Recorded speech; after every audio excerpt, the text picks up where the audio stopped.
I now request our conference convener, Advocate Mr. Manoj Moriani, to introduce our chief guest, Honorable Mr. Justice B.R. Gawai, Judge, Supreme Court of India. Mr. Manoj, please.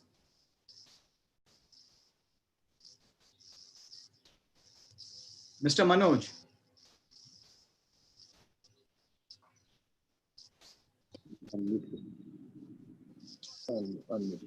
Mr. Manoj. Good morning to all of you. Our chief guest and keynote speaker, Honorable Justice Bhushan Ramakrishnan Gavai, Sir, Judge Supreme Court of India, Honorable Justice P.P. Bhatt, Mr. P.K. Bansal, former Vice President ITAT, Advocate J.D. Nankani, Conference Advisor, C.A. Vijay Kevaramani, Conference Chairman, C.A. Kamlesh Sabu, Conference Secretary, Advocate Atam Tekchandani, President Tax Bar, Tax Friends Association, President and Secretaries of all other joining associations, organizations, committee members, professionals, and delegates. I am privileged to part of the first virtual National Tax Conference 2020. Thank you, everyone. Greatness is not something you all born with, and what is why great peoples are few, for they take the old and broken the change it to something new. So when a great man arrives, he makes his mark among all and guides us through difficult times and pick us up when we fall. We are here with one of the great persons, Honorable Justice Bhushan Gavai, sir. Sir, it is an honor for me to speak words about you, sir, born on 24th November 1960 at Amravati. Joined bar on 16th March 1985. Worked with the late barrister Raja Sahib S. Bhosle, former Advocate General and Judge of High Court till 1987. Practiced independently at Mumbai High Court from 1987 to 1990. After 1990, practiced mainly before Nagpur bench of Bombay High Court, practiced in constitutional law and administrative laws. Served was Standing Council of Maharashtra Corporations of Nagpur, Amravati Municipal Corporation, and Amravati University. Appeared regularly in various autonomous bodies and corporations like SICOM, DCBL, etc., and various municipal councils in Vidarbha regions. Sir was appointed as the Assistant Government Pleader and Additional Public Prosecutor in High Court of Judicature at Bombay Nagpur Bench, Nagpur, from August 1992 to July 1993, and was appointed as a Government Pleader and Public Prosecutor for Nagpur Bench. On 17 January 2000, was elevated as Additional Judge of the High Court. On 14 November 2003, become a permanent judge of the Bombay High Court. On 12 November 2005, presided over the bench, having all types of assignment, all principal seats at Mumbai, as well as benches at Nagpur, Aurangabad, and Panji.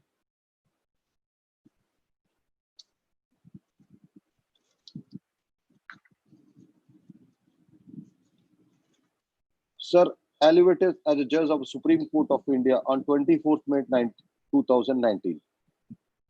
Sir is always known for his rich values and his steadfast efforts to ensure that everyone gets justice, irrespective of the case, class, and gender, which are the two things professionals must follow. Because of these high rich values, Sir is considered as one of the most exceptional judge of the Supreme Court. Sir have always practiced the dignity of the people should be maintained at any cost. Words will fall short if tried to personalize Honorable Justice Bhushan Gavai, sir. Incomparable work. Sir has been a man of his words. His simplicity, humbleness, kindness, brotherhood, nature speaks for his values. No matter what, Sir will never leave his value.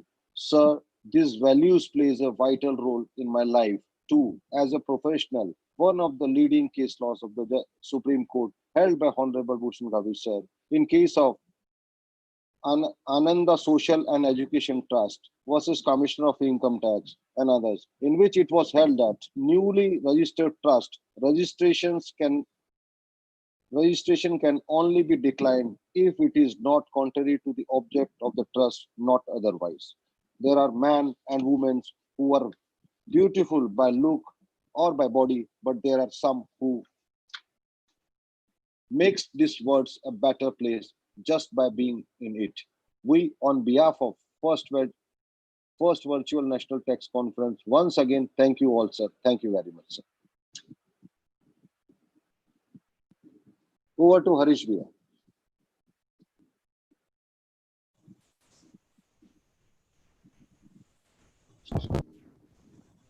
We request Honorable Justice Sir to kindly address the gathering. Sir, kindly give your blessings. Honorable Justice Mr. P.P. Bhatt, the President of ITAT, Shri Bansal, former Vice President ITAT, Advocate J.D. Nankani, Conference Advisor, Vijay Keval, the Conference Chairman, Mulek Sabu, the Conference Secretary, Advocate Atam Tekchandani, President Tax Friends Association, Conference Convener, Advocate Manoj Moriani, the President Secretaries of all the joining associations, organizing committee members, professionals, and delegates. Good morning to all of you. As mentioned by Honorable Justice Bhatt, I had the pleasure of meeting many of you a couple of months ago at Varanasi in the National Conference under the blessings of Kashi Vishwanath. I had the pleasure of sharing the dais with Mr. Justice Bhatt along with other two colleagues. We imagine on that occasion, that a couple of months after, when we meet next, it will not be a physical meeting, but a virtual meeting. I am grateful to all organizers for giving me an opportunity to be with you in this virtual conference. As all of us know, the current coronavirus COVID-19 pandemic has had a profound and complex effect on the life of the individual, the society, the nation, and the globe at large. As one commentator suggests, the COVID-19 pandemic has produced a black swan set of events, such as the intensity of its fallout and the complexity of ensuing implications that we are still attempting to fully understand and meaningfully respond to them. Kautilya, in his magnum opus, Arthashastra, has identified 8 ways of increasing the prosperity of the state, namely, increasing the agricultural production, promoting trade, ensuring adequate support and guidance to state enterprises, eliminating theft, continuing success policies, avoiding troubles and calamities, increasing cash income, and adopting judicious and robust tax policies. Even though troubles and calamities cannot be completely avoided, their widespread and harmful effects on the state and its citizens can be guarded against. So while the world attempts to undo the damage caused by the current pandemic, Kautilya's prescription, and in particular, the last one, adoption of judicious tax policies, provides a valuable way forward.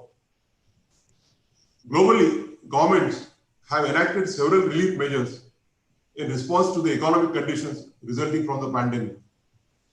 These measures, which include extension of deadlines, deferral of payments, remitting penalties and interest, debt payment plans, suspending debt recovery, quicker refund to taxpayers, temporary changes in audit policy, and ways to provide quicker tax certainty, enhanced taxpayer services and communication initiatives have focused on preventive hardship, reducing burdens, and supporting their citizens. Businesses while ensuring continuing provisions of vital public services. In India as well, we have adopted such tax policy measures. We must remember that policy measures take time to generate desired effects, and we must allow that time before we critically analyze their performance. Given the limitations of human foresight and the unique challenges posed by this pandemic, our ability to predict what may come is limited, and so is our ability to plan and articulate appropriate future responses. It is often said that forethought spares us afterthought, and yet hindsight is notably cleverer than foresight. Therefore, even though I have been asked to speak today on changing professional practices post-COVID-19, considering the above and the fact that we are still amidst an ongoing pandemic, instead of focusing on specific micro-tax practices to be engaged in by the professionals, let me instead dwell on the bigger picture here. What design adaptations should our tax administrator undergo for it to be robust enough to deal with challenges that are likely to be emerged in the future? I propose to do that by posing 3 questions, responses of which, in my view, will outline for us the nature of changes that tax administrators, practitioners, and consumers can expect in the coming times, and what understandings should inform efforts to tackle those concerns. It first looks at the overall picture, moving to the macro design of the tax system, and finally, micro concerns. This, I hope, would adequately set the base for more informed conversations in your technical sessions around specific aspects of taxation practice. The first question that I pose to myself is, what ought to be our tax shastra during extraordinary times? Taxes are not just a method of revenue generation for the state. They are also an important instrument to achieve economic or distributive justice. This is the reason why administration of taxation attracts intense scrutiny. It is both a site of conflicts of economic self-interest and of conflicting ideas of justice and fairness. It is for this reason that a modern tax system is called upon to answer a varied set of questions about its purpose. For instance, on what kind of things should the tax be levied? How much tax should be levied on them? And for what purpose? What should be exempt from taxation or deductible, and when? What kinds of inequalities are considered legitimate post-imposition of tax, etc. Of course, there are some areas which are beyond controversy, such as defense, public order, and similar public goods. But should taxation be used to redistribute resources from rich to poor, or at least to elevate the conditions of those who are unable to support themselves adequately because of unemployment or loss of earning, possibility or capacity? These are difficult issues, and their complexity is only exacerbated during extraordinary situations such as the current pandemic. But they need to be addressed creatively, effectively, and inclusively, simply because such responses and principles which evolve therefrom would eventually inform the design of the overall tax system. The second question I pose to myself is, given these unprecedented times, what are the key attributes of a desirable tax system on a macro scale? Any tax system must exhibit the following 3 attributes. It must be stable, it must be efficient, and it must be designed to achieve equity. Each of 3 attributes serve a specific objective. Focus on stability would enable effective tackling of unwanted and unexpected fluctuations, especially in crisis and post-crisis periods, whereas equity would prevent disproportionate demands being placed on the worst affected and from differently placed individuals and corporations.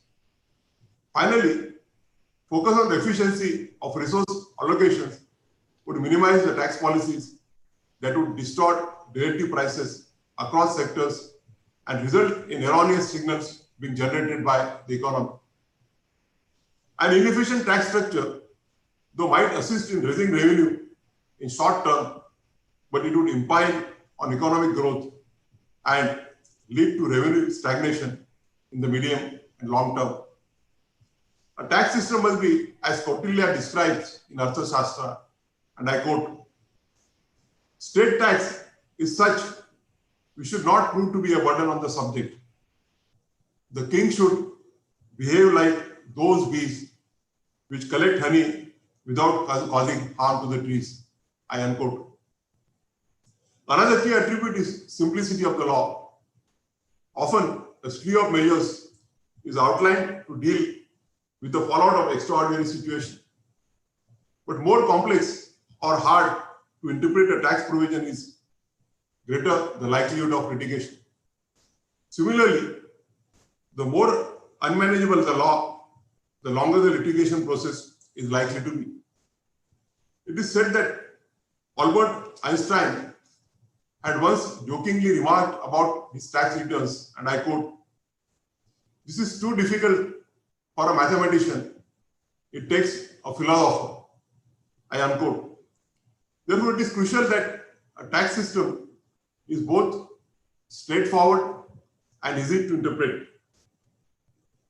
A closely related principle is the ease of taxpayer compliance complemented by taxpayers' rights.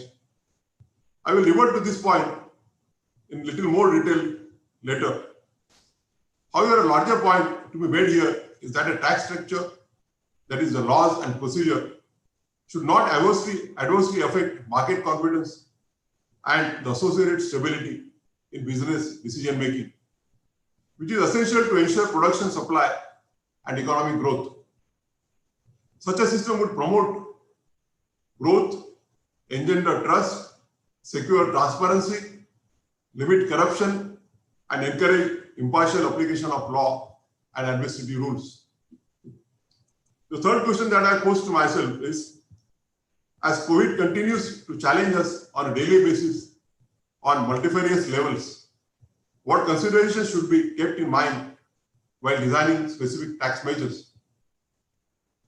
In addition to general relief, any specific relief measure must first commence with identification of taxpayers that are the most affected by the pandemic.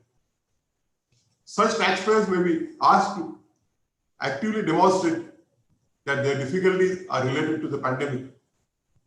Post such identification, measures, policies targeting specific problems faced by those affected must be adopted.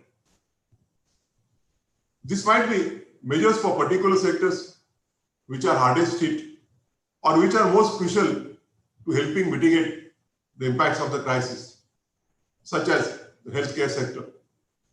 Or it may be for particular taxpayer segments, such as the self-employed or small businesses, which in relative terms may suffer the most from cash flow issues or from reporting burdens during this period.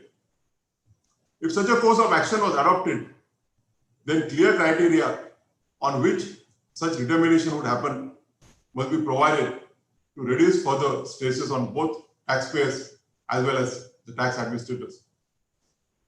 The consequences which might arise from taxpayers from actions of tax administration must be considered during formulation of specific measures.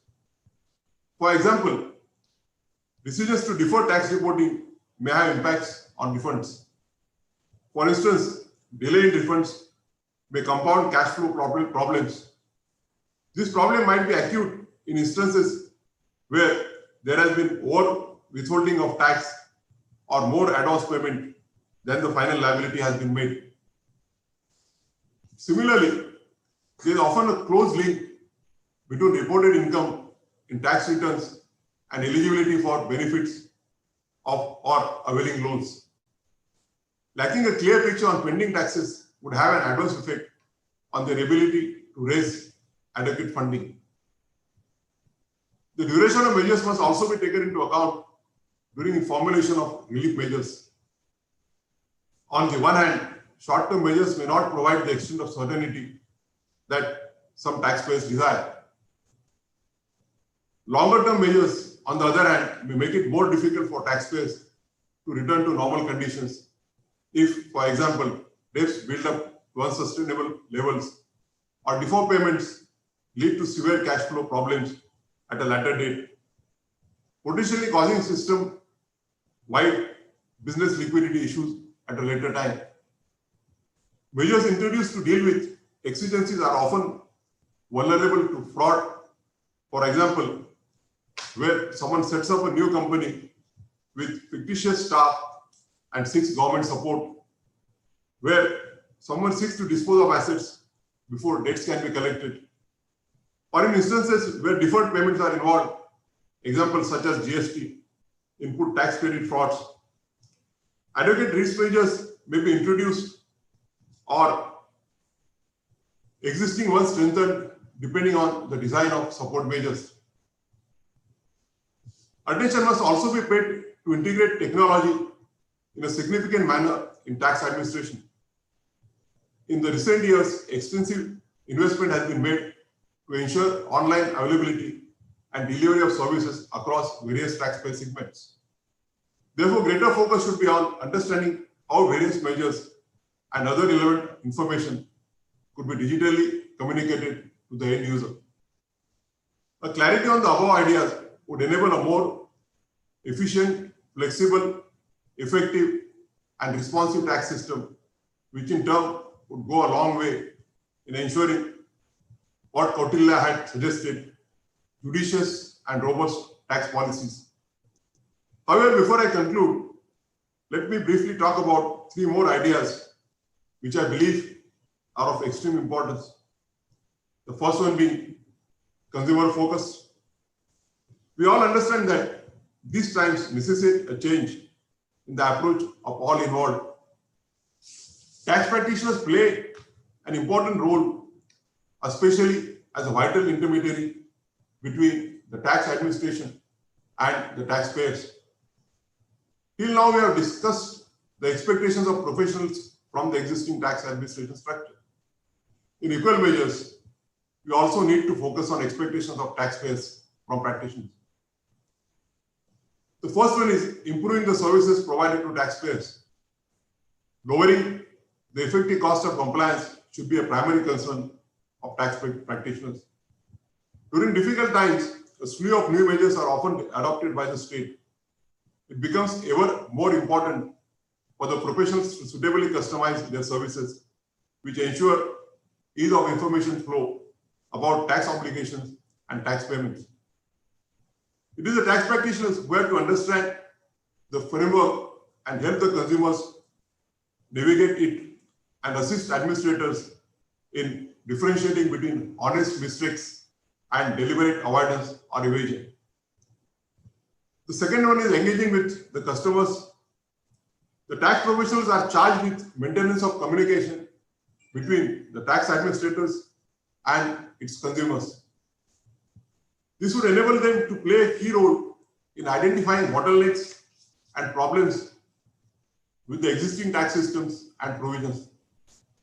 This could be done through industry forums, workshops, public consultations, etc., to discuss proposed changes and undertake independent reviews of tax provisions and practices. The third one being securing access. One of the most debilitating effects of the pandemic has been the severe limitations on the physical contact. This is likely to create enormous problems in tax administration because many of the processes depend heavily on physical contact. In the new contactless scenario, various organs of the state, including the judiciary, have increasingly utilized information and communication technology to secure access to justice.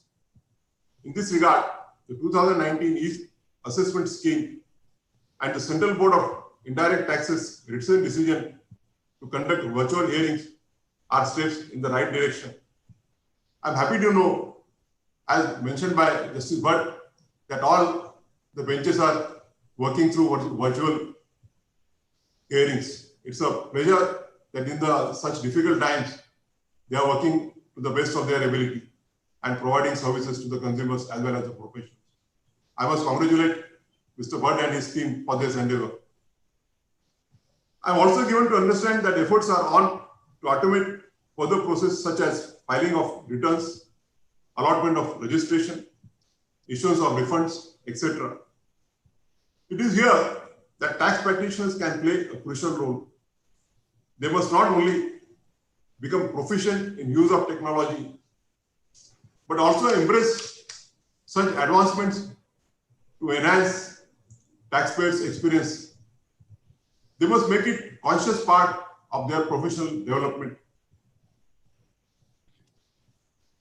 In this pandemic, it is also equally important as resolving today's concerns is developing the ability and foresight to deal with emerging concerns. These days, it seems everyone is leading a demanding life. The tax practitioners are no exception as they continuously face enormous pressure on the professional front. Such demanding lifestyle and the immense stress caused by the pandemic can have great consequences on the health of an individual. It is therefore important to focus not just on the physical well-being, but also on the mental well-being of the tax practitioners. Efforts will be made individually and collectively to both destigmatize this idea and make available professional help where necessary. Bodies such as Taxpayers Association can play an important role in that regard.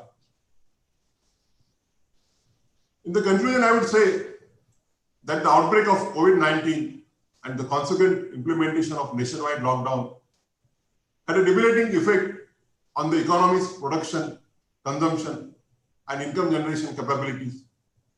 Such events often lead to policymakers pushing for aggressive tax regimes aimed at securing national finances and tightening of regulatory frameworks to prevent leakages. As a result, the current tax administration system and all its stakeholders, including tax professionals, have to augment revenues while addressing unique and existing complex concerns such as retrospective application of tax laws, non-taxation of indirect transfers, understanding deeming fictions, including concepts such as permanent establishments, scope of tax exemptions, tax-based erosion through profit shifting, suspect efficacy or existing dispute resolution mechanism, compliance costs related to GST audit, taxation of digital economy, transfer pricing, online dispute resolution system, etc., to name a few. These policy measures require thorough analysis, especially by experts in the field. In this context, today's program is an important initiative by the Taxpayers Association and the other organizers, for it provides an appropriate platform to discuss wider and continuing ramifications of the ongoing pandemic in an attempt to identify and investigate the current concerns, predict the future trends, and where possible, offer insights to articulate effective solutions. I'm sure that this 2 days virtual conference will be of an immense help, not only to the professionals, but also to the tax administrators and ultimate consumers, that's the taxpayers in the country. I commend the efforts of the organizers, congratulate them, officially inaugurate this conference, and wish the program a grand success. I once again thank you all for giving me an opportunity to be with you. Thank you very much. Thank you. Thank you, sir. Thank you very much, sir, for your generous words and blessings to